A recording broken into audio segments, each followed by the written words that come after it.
Screen पे अगर दिख रहा होगा ना तो मिल जाएगा वो अटेंडेंस, कोई इश्यू नहीं है।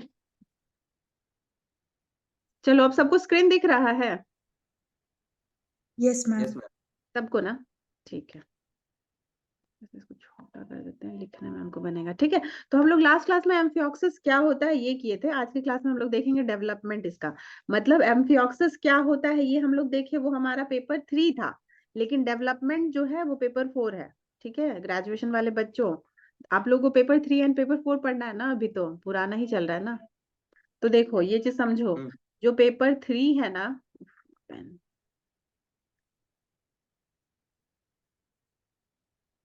जो पेपर 3 है ना उसमें आप लोगों को वर्टिब्रेट्स पढ़ना है।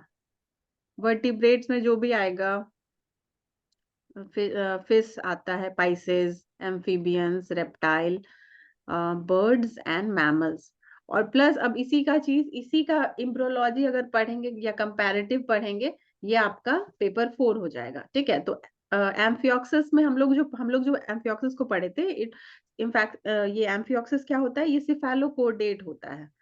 सिफेलोकोडेट हम किसको बोलते हैं? सिफेलोकोडेट हम उसको बोलते हैं जिसका, देखो कोडेट का क्या मतलब होता है, जिसके पास नोटो कोड है उसको हम लोग कोड डेटा में डालते हैं। ठीक है, नोटो कोड, हमारे पास भी नोटो कोड है, इसीलिए हम लोग कोड डाटा में आएंगे। मैमल्स जो है कोड डाटा में आएगा, सबके पास है, फिशेज ये सब सब कोड डेटा में आएगा। बट इसके साथ स्पेशलिटी क्या है?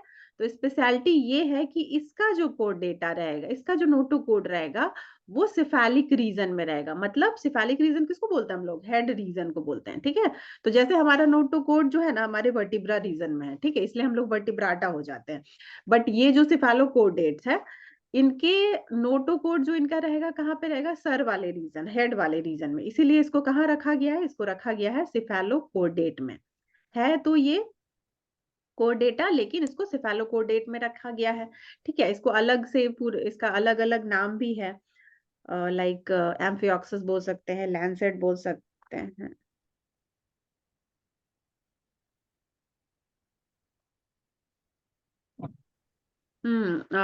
ठीक है, लैंसेट इसका अलग अलग नाम है। तो अभी हम लोग को देखना है इम्ब्रियोलॉजी। इम्ब्रियोलॉजी में तो सब समझते हैं ना, इम्ब्रियोलॉजी कैसे होगा, क्या होता है इम्ब्रियो? कोई बता सकता है कि इम्ब्रियो क्या होता है? नहीं, जब आंसर, मैम डेवलपिंग बेबी। बोलो। डेवलपिंग, मैम डेवलपिंग बेबी जो आगे जाके फुल ग्रोन बेबी।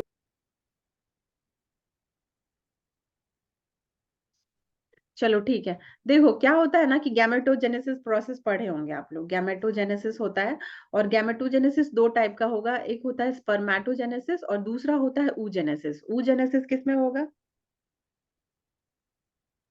फीमेल्स में।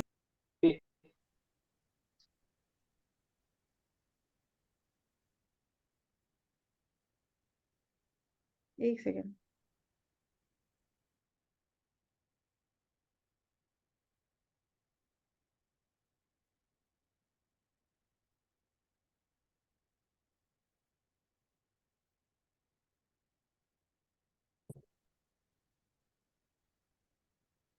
हाँ ठीक है, तो स्पर्मेटोजेनेसिस मेल में होगा और फीमेल में oogenesis होगा। स्पर्मेटोजेनेसिस से स्पर्म प्रोड्यूस होगा और oogenesis से ओवम प्रोड्यूस होगा।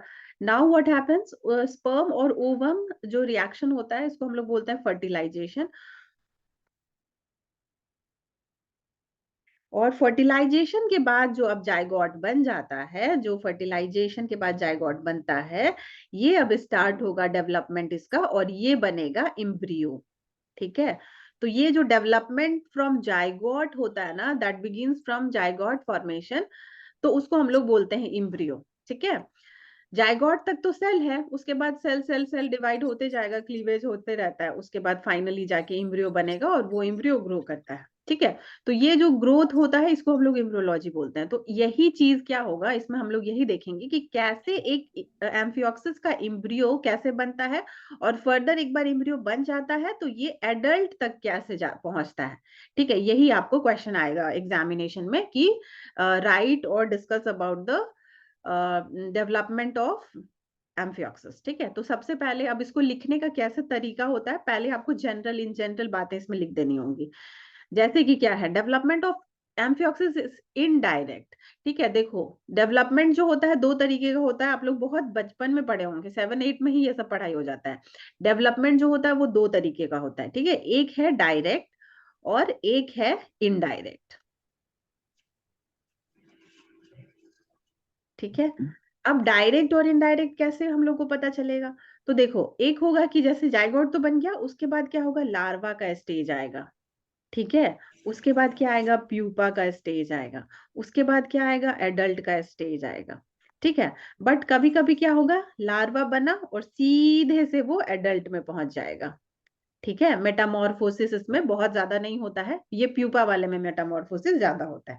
ठीक है, तो जब लार्वा डायरेक्टली नहीं पहुंचता है एडल्ट में, देयर इज इंटरमीडिएट स्टेप, तो हम क्या बोलते हैं, इनडायरेक्ट। ठीक है, जब हम देखते हैं कि ये डायरेक्ट ही पहुंच गया है एडल्ट बनने के पास, तो हम इसको बोल देते हैं डायरेक्ट। ठीक है, तो डायरेक्ट में क्या हो गया, larva will directly turn into adult, और इनडायरेक्ट में क्या होगा कि there are several stages that will lead to adult. ठीक है, समझ में आ गया ना।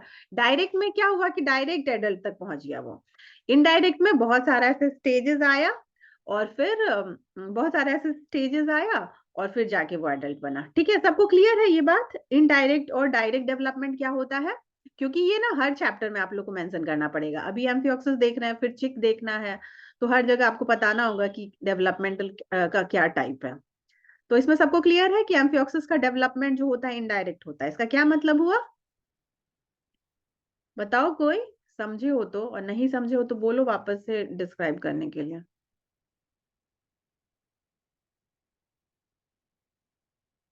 नहीं समझे आप लोग indirect development? Ma'am, indirect development it means larval stage से उनका डेवलपमेंट हुआ, वो एज देयर पेरेंट्स को रिजेंबल करते हुए बर्थ उनका नहीं हुआ था। हाँ ठीक है, that that can be a thing, but I am saying कि इजी चीज याद रखो ना। इजी में क्या है कि डायरेक्ट एडल्ट की तरह इवॉल्व हो गया, लेकिन अगर डायरेक्ट नहीं हुआ एडल्ट की तरह इवॉल्व, तो फिर इनडायरेक्ट हो गया, एकदम सिंपल सा बात। बाकी ठीक है, आप समझ रही हैं। चलिए नेक्स्ट पॉइंट चलते हैं हम लोग।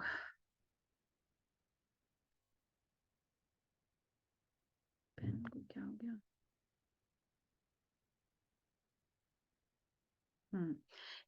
Early embryology of amphioxus is simple and straight forward. वो बहुत आसान चीज बोल रहा है कि ये जो अर्ली एम्ब्रियोलॉजी होता है, एम्ब्रियोलॉजी मतलब समझ गए, ग्रोथ ऑफ एम्ब्रियो जो हम लोग पढ़ेंगे, दैट विल बी एम्ब्रियोलॉजी। मतलब ऐसे बोलते हैं ना हम लोग, जूलॉजी क्या है, it is a branch of biology in which we deal with animals, right. तो इसमें क्या होगा, एम्ब्रियोलॉजी में क्या होगा, embryology is a branch of biology in which we deal with the development of embryos. ठीक है, that is clear. Now see, embryology जो होता है ये सिंपल है और स्ट्रेट फॉरवर्ड है। ठीक है, देखो अभी हम जब आप लोगों को बताए कि oogenesis होगा, स्पर्मेटोजेनेसिस होगा, उसके बाद फर्टिलाइजेशन होता है। ठीक है, तो वहां पे हमारे पास एक जाइगोट बन जाएगा। ठीक है, जाइगोट बन गया, हम लोग को पता चल गया कि जाइगोट है मेरे पास। अब ये जो जाइगोट है इसका डिवीजन स्टार्ट हो जाता है। ठीक है, जो इसका डिवीजन स्टार्ट होगा ना, उस प्रोसेस को बोला जाता है क्लीवेज।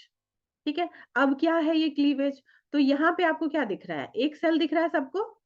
अब क्या होगा, क्लीवेज जब स्टार्ट होगा तो एक सेल से ये 2 सेल हो जाएगा। ओके, फिर 2 सेल से क्या होगा, 4 सेल हो जाएगा, 4 से फिर 8, 8 से 16, इसी तरीके से ये ग्रेजुअली ग्रो करने लगेगा, 32, 32 से 64। ठीक है, ऐसे ही।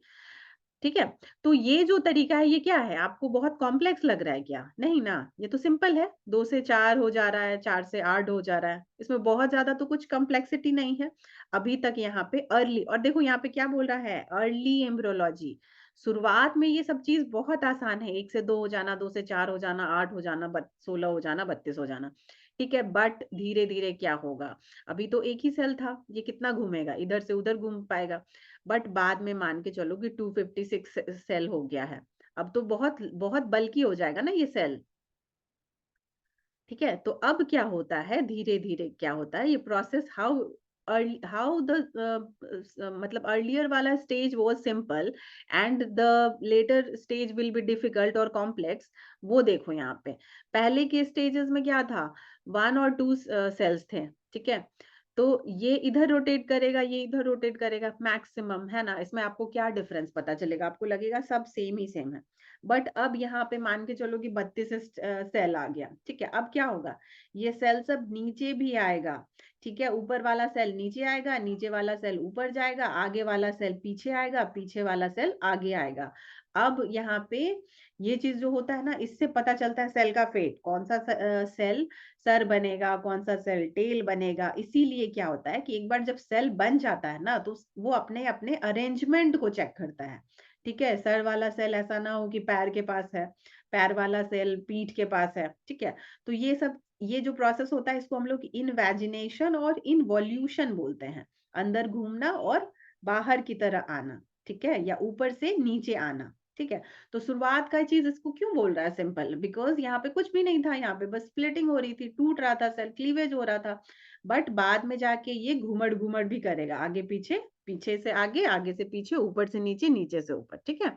इसीलिए यहाँ पे सिर्फ बोला है कि अर्ली एम्ब्रियोलॉजी जो होता है वो सिंपल होता है और स्ट्रेट फॉरवर्ड होता है, ठीक है। यहाँ पे एक चीज दिया हुआ है कि early development of amphioxus is of great phylogenetic significance because it resembles with invertebrate echinodermata on one hand and vertebrates on the other hand, ठीक है। अब देखो ये चीज बहुत इंपॉर्टेंट, क्यों बीएससी के सिलेबस में इसको डाल दिया, क्यों इसका, क्योंकि बहुत इंपॉर्टेंस है। अभी हम लोग आप लोग फर्स्ट ईयर में पढ़े होंगे इन्वर्टिब्रेट्स, है ना।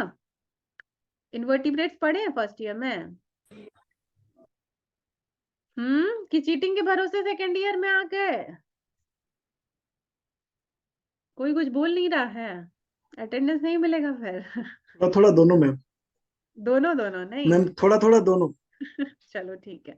देखो तो इन्वर्टिब्रेट जब पढ़ रहे थे, तो यहाँ पे लास्ट वाला जो फाइलम आ रहा था वो इकाइनोडर्माटा था, है ना, जो स्टारफिश की फैमिली होती है, ठीक है।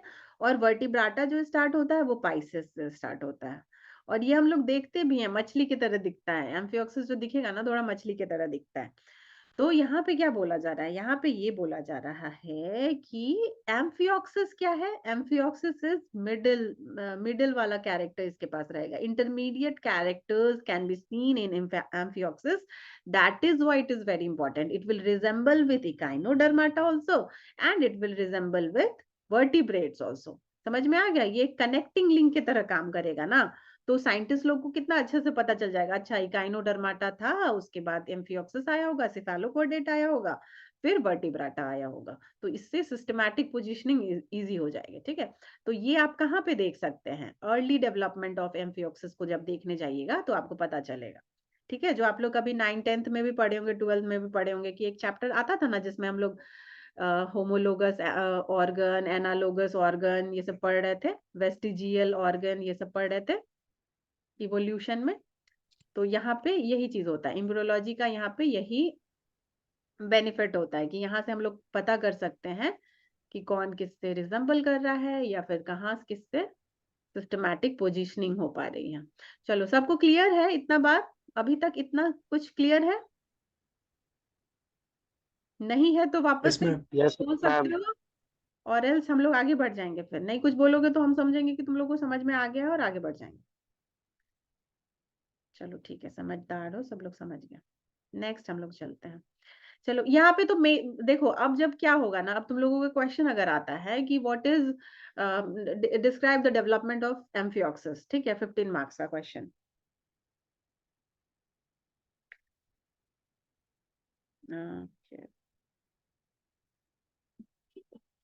एक सेकेंड।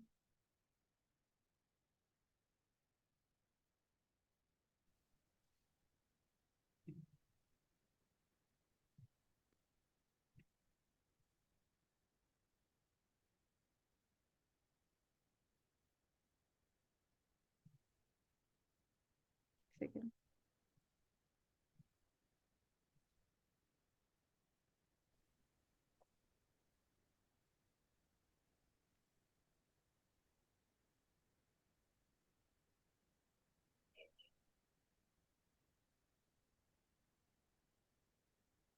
ठीक है, तो यहाँ पे देखिए अब यहाँ पे हाँ, तो सबसे पहले जो होता है ना कि इंट्रोडक्शन आप देते हैं, तो इंट्रोडक्शन में यही सब पॉइंट इंपॉर्टेंट है, उसका सिस्टमैटिक पोजिशनिंग कर देना और थोड़ा मोड़ा बता देना कि हाँ लार्वल स्टेजेस आएगा, इसमें सिंपल होता है, स्ट्रेट फॉरवर्ड होता है। ठीक है, तो चलो अब नेक्स्ट में चलते हैं हम लोग। नेक्स्ट आ जाएगा कि देखो जो भी डेवलपमेंट ना चिक का डेवलपमेंट दे या एम्फिऑक्सिस का डेवलपमेंट दे, किसी का भी डेवलपमेंट दुनिया में पूछे एग्जामिनेशन में, तो स्टार्ट उसको यहीं से हम लोग कर सकते हैं। थोड़ा सा पीछे और जा सकते हो स्पर्मेटोजेनेसिस oogenesis में, बट दैट विल डिपेंड कि अगर आपको 20 मिनट का टाइम दिया गया है और आपको 15 मार्क्स का क्वेश्चन लिखना है, तो अगर आपसे हो पा रहा है तो स्पर्मेटोजेनेसिस गैमेटोजेनेसिस पे जा सकते हैं, अदरवाइज फर्टिलाइजेशन से स्टार्ट हो जाना है। ठीक है, तो देखो अब इसमें क्या है कि एम्फिऑक्सिस में कैसा होता है, फर्टिलाइजेशन एक्सटर्नल होता है। ठीक है, फर्टिलाइजेशन अगर एक्सटर्नल है, इसका क्या मीनिंग है?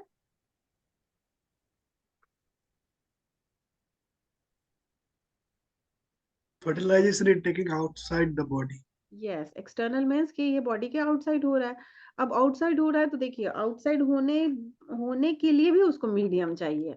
ऐसा नहीं है कि सिर्फ इंटरनल में उसको मीडियम मिल गया और फर्टिलाइजेशन हो गया। Even when the fertilization is outside the body it needs medium. तो जनरली यू विल सी कि जैसे फिश है, फिश में भी एक्सटर्नल फर्टिलाइजेशन होता है। ठीक है, फ्रॉग में भी आपको दिखेगा कि एक्सटर्नल फर्टिलाइजेशन हो रहा है। But the thing is they have a medium, है ना, वो पानी में रहता है, तो पानी कैन बी अ मीडियम और वहां से फर्टिलाइजेशन बिकम्स इजी। ठीक है, तो यहाँ पे क्या हो रहा है, यहाँ पे भी यही बोल रहा है कि फर्टिलाइजेशन एक्सटर्नल होता है, taking place in surrounding sea water where eggs and spermatozoa are shed. ठीक है, तो इसमें क्या होगा कि मेल एम्फिऑक्सिस आएगा, फीमेल एम्फिऑक्सिस आएंगे, and in water only they will set their egg और स्पर्म, एंड देन क्या होगा कि ये दोनों मीडियम है, वाटर है ही, तो they will come together, and then क्या होगा कि ये यहाँ पे रिएक्शन होता है जो हम आप लोग को फर्टिलाइजेशन बताएंगे, उसमें देखिएगा फर्टिलाइजिन और एंटी फर्टिलाइजिन, जिसके वजह से रिएक्शन होगा and then they will together वो मिल जाएंगे और फिर जाइगोट बन जाएगा। ठीक है, तो यहाँ पे यही चीज ध्यान रखना है कि there is a medium which is water, और इसमें क्या हो रहा है, एग का भी एग लेकर के जा रही है फीमेल, और मेल्स जो आएंगे मेल एम्फिऑक्सिस वो स्पर्म ले करेंगे, and this is a medium, इसीलिए यहाँ पे फिर ये ब्लॉक बन जाएगा and the zygote will come. ठीक है, अब देखो यहाँ पे थोड़ा सा लिख भी दिया है कुछ कुछ पॉइंट बिफोर फर्टिलाइजेशन का भी। तो ये हाँ यही चीज हम बोल रहे थे कि बिफोर फर्टिलाइजेशन को बिफोर फर्टिलाइजेशन ही लिख दीजिए, यहीं पे लिख देना था गैमेटोजेनेसिस या फिर कोई भी चेंजेस आ रहा है, फर्टिलाइजेशन के अंदर नहीं लिखना था। ठीक है, तो देखो बिफोर फर्टिलाइजेशन क्या होता है, ovum has an outer thin white line membrane. ठीक है, एक तो मेम्ब्रेन होता है ओवम का, जो कि उसको हम लोग क्या बोलते हैं, व्हाइट लाइन मेम्ब्रेन बोलते हैं। ठीक है, ये क्या क्लोज कर रहा है, तो ये देखो ये जो हम लोग बोलते हैं ना कि जो ओवम है वो स्पर्म के साथ ये क्या बोलते हैं, ये फ्यूज हो जाएगा, फर्टिलाइज हो जाएगा। तो क्या होता है जनरली इसमें बोलने का क्या मतलब है, फर्टिलाइजेशन हम लोग क्यों बोल रहे हैं बार बार, फर्टिलाइजेशन इसीलिए बोल रहे हैं कि जो फीमेल में साइटोप्लाज्म है और फीमेल में जो न्यूक्लियस है, ठीक है, वो मेल में जो साइटोप्लाज्म है और मेल में जो न्यूक्लियस है वो एक दूसरे के साथ फ्यूजन करेंगे। ठीक है, और यही चीज आप लोग देखते हैं माइटोसिस मियोसिस में, कि आप देखते हैं ना कि साइटोकाइनेसिस हो रहा है, पहले पूरा साइटोकाइनेसिस होता है, नहीं सॉरी, पहले कैरियोकाइनेसिस होता है फिर साइटोकाइनेसिस होता है। तो यही चीज होता है कि साइटोप्लाज्म ट्रांसफर हो रहा है, मेल और फीमेल का ये जो साइटोप्लाज्म है और न्यूक्लियस है दे टुगेदर विल फ्यूज, और फिर माइटोसिस मियोसिस में आप देख ही रहे हैं कि किस तरीके से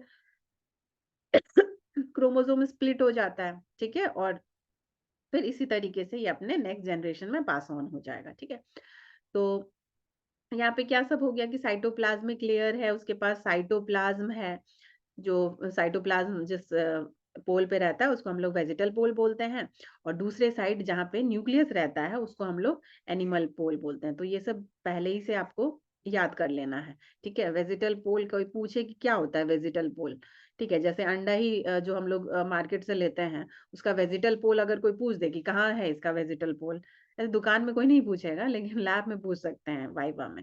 तो वेजिटल पोल का मतलब है कि वहां पे साइटोप्लाज्म है। और एनिमल पोल अगर कोई बोल रहा है कि एनिमल पोल बताओ, तो एनिमल पोल में क्या होगा, न्यूक्लियस। ठीक है, तो ये पहचानने का तरीका है।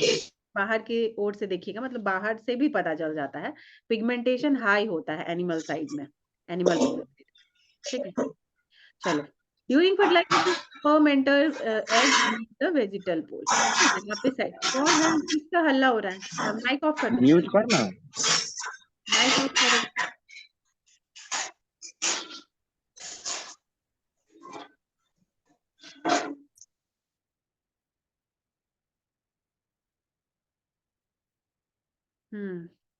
चलिए, कहाँ थे हम लोग? हाँ, तो ये चीज याद रखिएगा कि स्पर्म की एंट्री जो होगी ओवम में, वो with the help of vegetal pole होगी। मतलब वेजिटल पोल में क्या है? वेजिटल पोल में साइटोप्लाज्म है, साइटोप्लाज्म के थ्रू के साइड से एंट्री हो जाएगी। ओके, चलो यहाँ तक क्लियर है? कुछ भी ज्यादा दिमाग नहीं लगाना है, बस यही ध्यान रखना है कि पानी है, पानी में फीमेल और मेल अपना ओवम और स्पर्म को सेड करेंगे। फिर क्या होगा कि ओवम का जो वेजिटल पोल है वहां पे स्पर्म की एंट्री हो जाएगी। In this way the fertilization will occur. ठीक है, कुछ भी तो टफ नहीं है यहाँ पे। मत बोलना तुम लोग हाँ हूँ, कुछ मत बोलना। तुम लोग को इतना ठंडा लग रहा है कि हाँ हूँ भी नहीं बोल सकते हो। किसी को अटेंडेंस, यस मैम। किसी का अटेंडेंस नहीं भेजेंगे सर को। क्लास करो, तुम लोग अटेंडेंस नहीं मिलेगा। समझ गया मैम। तो बोलेगा कौन? एक तो ये ऐसा नहीं है कि जैसे समझ ऑनलाइन गए मैम। Yes ma'am. समझ में ही नहीं यस आया मैम। तो कि आगे ओके बढ़ो। मैम। Yes ma'am. हाँ ठीक, चलो आगे बढ़ते हैं। ठीक है, तो एम्फियोक्सिस का अर्ली एम्ब्रियोलॉजी समझ में आ गया और फर्टिलाइजेशन समझ में आ गया। ठीक है, अब ये देखिए, ये है प्रिजम्पटिव एरिया। प्रिजम्पटिव एरिया का मतलब हुआ कि हम लोग पहले ही से समझ जाएंगे कि कौन सा एरिया किस चीज में ग्रो कर रहा है। ठीक है, मतलब fate of the cell you can predict before the formation of adult. समझ रहे हैं? जब एम्फियोक्सिस बन जाएगा तब तो उसका सर दिखेगा ही, उसका टेल किधर है, उसका फिन किधर है, ये तो सब दिखेगा। लेकिन अभी अर्ली स्टेज है। अर्ली स्टेज में कैसे हम लोग पता करते हैं, या अर्ली स्टेज में कैसे हम लोग को पता चलता है कि यही एंटीरियर रीजन होगा, ये पोस्टीरियर रीजन, ये वेंट्रल रीजन, ये डोर्सल रीजन, ये आपको प्रिजम्पटिव एरिया देख के पता चलता है। ठीक है, तो अब देखो ये जो बन गया है ना, ये जाइगोट है और एग के स्ट्रक्चर में ये दिखेगा आपको। दिख रहा है ना सामने सबको presumptive yes area? Ma'am. Yes ma'am. Yes ma'am. Now see, yes ma'am, दिख रहा है मैम। देखो अब एक चीज तो है कि ये तो समझते होगे कि डॉर्सल क्या होता है, वेंट्रल क्या होता है, एंटीरियर क्या है और पोस्टीरियर क्या है। ये चारों अपने ही बॉडी में सब लोग समझ रहे हैं कि किसको हम डॉर्सल बोलेंगे, किसको एंटीरियर बोलेंगे। देखिए, यस मैम। अगर नहीं जिसको पता है क्लास में, वो ध्यान से सुनो, क्योंकि जूलॉजी में विदाउट दिस फोर्थ ना कुछ भी डिस्क्रिप्शन नहीं लिख पाओगे। तो ये बहुत इंपॉर्टेंट हो जाता है। देखो जहाँ पे सर है, ठीक है, जहाँ पे हेड है हमारा, वो हमारा एंटीरियर रीजन है। मतलब कमर के ऊपर वाला जितना भी रीजन होगा उसको हम एंटीरियर बोलेंगे। हेड ये वाला जो रीजन है उसको हम लोग एंटीरियर रीजन बोलेंगे। जिधर मेरा पैर है, जिधर पैर रहेगा, या मछली लोगों में पैर तो नहीं दिख सकता, तो वहां पे टेल दिखेगा। ठीक है, तो tail region will be your posterior reason. ठीक है, सर और पैर का समझ में आ गया। ऊपर को हम एंटीरियर बोलेंगे और नीचे अपने पैर को हम पोस्टीरियर बोलेंगे। ठीक है, डॉर्सल और वेंट्रल का क्या मतलब होता है? जिधर माउथ खुलता है, ठीक है, मेरा माउथ आगे की ओर खुल रहा है, तो हम बोलेंगे this is my ventral side. ठीक है, और पीछे की साइड क्या है? मेरा वर्टिब्राटा है, मेरा बैकबोन है। ठीक है, तो वो मेरा डॉर्सली प्लेस्ड है। ठीक है, तो वेंट्रल का मतलब हो गया आगे की ओर, जहां से माउथ खुल रहा है। आगे की ओर भी बोलना, अभी देखो दूसरे दूसरे, जैसे हमारा ना इतना क्लियर है फेस कि मुंह का पता चल जाता है, लेकिन मछली, कुछ कुछ मछली में, एम्फियोक्सिस में भी पता ही नहीं चलेगा कि आगे की ओर कौन सा है। इसीलिए हम लोग देखेंगे कि जिधर माउथ खुल रहा है, उसका माउथ खुले मतलब उसका वेंट्रल है। ठीक है, माउथ खुलना चाहिए। और जिधर माउथ नहीं खुल रहा है, just opposite of ventral will be your dorsal. इसको ऑपोजिट करके भी याद रख सकते हैं, या फिर माउथ की ओपनिंग यहाँ पे नहीं रहेगी, इससे हम लोग पहचानेंगे डॉर्सल। ठीक है, ये सब क्वेश्चन आप लोगों को वाइवा में कभी एक्सटर्नल आए तो पूछ सकते हैं। इसीलिए थोड़ा थोड़ा छोटा माइन्यूट चीज है, बट ध्यान रखिएगा, अच्छे से आंसर कीजिएगा। चलिए अब देखिए ये जो जाइगोट है इसका ये देखना जरूरी है, लेबलिंग अच्छे से हम कल भी बताए हैं अपने वीडियो में कि आप लोग जब जाते हैं यूनिवर्सिटी के आंसर लिखने, तो दिस इज वेरी इंपॉर्टेंट। इतना चीज को ना तुम पैराग्राफ लिखोगे ना तो आधा पन्ना तो भर जाएगा, लेकिन आधा पन्ना नहीं भर के ये डायग्राम बनाओ और कितना 2 मिनट के अंदर ये चीज हो जाएगा और मार्क्स तुमको इसमें ज्यादा मिलेगा लिखने से ज्यादा।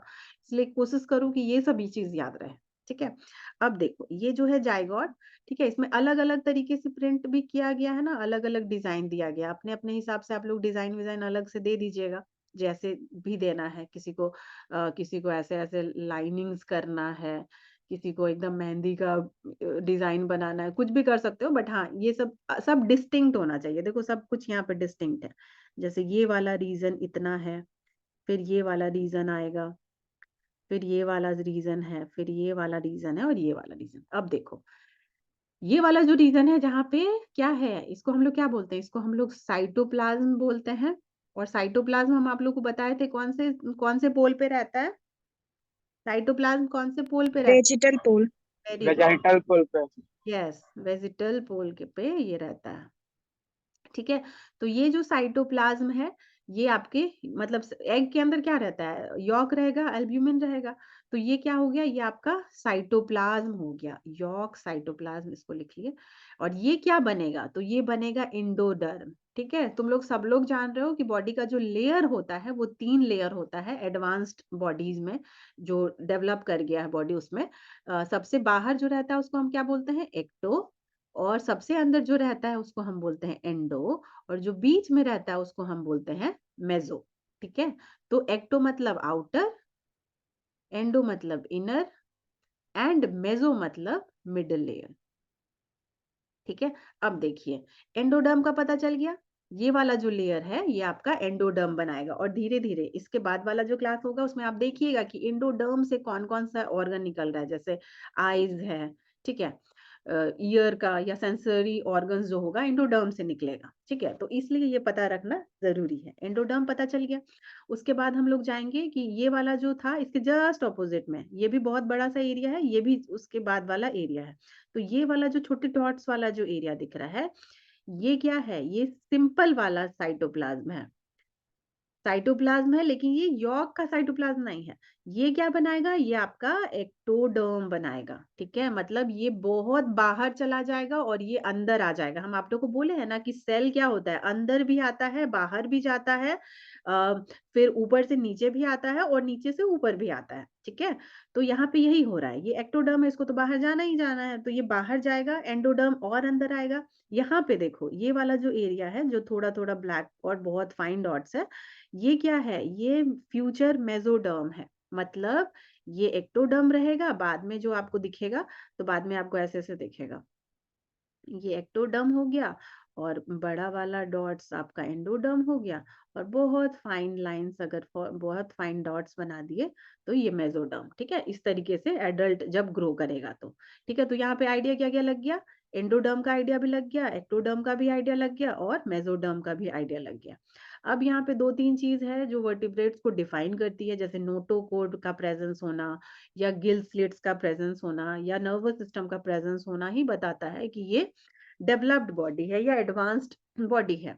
ठीक है, तो यहाँ पे ये वाला जो रीजन दिखा रहा है ये नर्वस सिस्टम में ग्रो करेगा, एम्फियोक्सिस का ये नर्वस सिस्टम बन जाएगा बाद में चल के।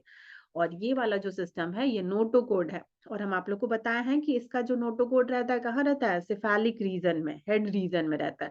तो ये वाला जो रीजन है इसके हेड रीजन में चला जाएगा, देख रहे हो ना, इसीलिए ये कहाँ है, एंटीरियर में है ना, कनेक्ट। सब एक जगह बैठ के गान बजा रहे हो तो कौन हल्ला कर रहे हैं, एक तो घूम रहे हैं ऊपर से हल्ला भी कर रहे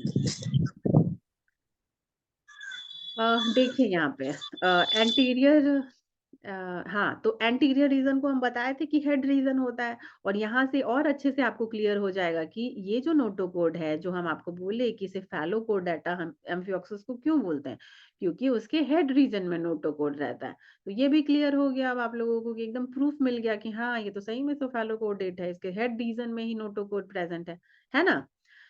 तो ये हो गया आपका प्रिजर्वेटिव एरिया या फिर फेट ऑफ, कभी कभी शॉर्ट नोट में पूछ सकता है फेट ऑफ एम्फियोक्सिस सेल्स ऐसे करके, तो वहां पे यही चीज होता है, इसी चीज को आपको डिस्क्राइब करके लिख देना है।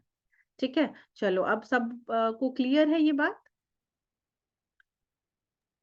Yes, ma'am. ये तक Yes, क्लियर ma'am. है इतना? चलो Yes, ठीक है। ma'am. और Yes, एक ma'am.